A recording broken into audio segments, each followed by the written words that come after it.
Hello, my name is Ramon Aparicio, and today I will be examining an individual with posterior tibial tendinopathy. So, just for some context, posterior tibial tendinopathy includes both tendinitis and tendinosis, and those muscles work together, the muscle and the ligament work together to stabilize the ankle and dorsiflect and do dorsiflexion and inversion of the foot. Alright, so the first thing we're going to go over is just the history sample questions. So I would ask this individual, where exactly is your pain? Can you describe what happened? Did you hear or feel anything when this incident happened? How would you describe your pain? On a scale from 1 to 10, 1 being very light and 10 being taking you to the hospital, what would you rate your pain? Does your pain change while going up or downstairs? What helps reduce your pain, what aggravates your pain, and have you experienced this pain before, and have you injured this area? Okay. And when palpating for this injury, you want to focus primarily on the medial aspect of the foot and ankle. So around this area, around this area right here.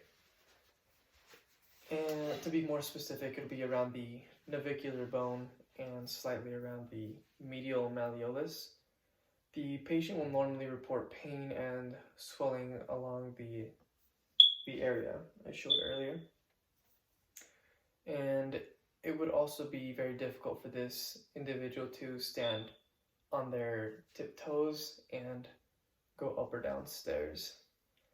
The onset for this type of injury is insidious. However, acute inflammation may occur following a rapid increase in activity, such as running a marathon when you're not really used to running, something like that. Some of the differential diagnoses include tarsal coalition, and to rule that out, it would be best to get a CT scan done. Inflammatory arthritis, and to rule that one out, you could get your blood samples by a doctor. And then there's tarsal tunnel syndrome.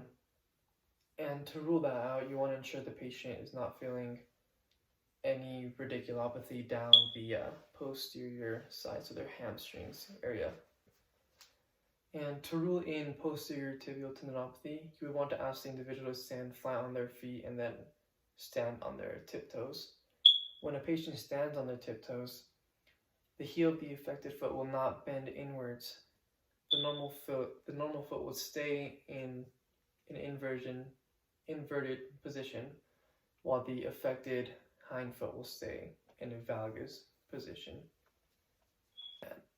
Normally, people with this condition, you'll notice they have flatter feet, also known as pes planus.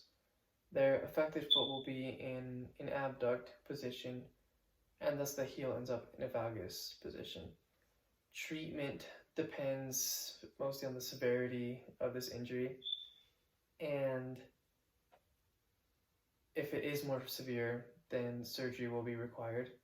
However, non-invasive treatments are more appropriate for less severe injuries. So things such as physical therapy and orthotics. And yep, that's it. That's essentially just general tutorial on this injury.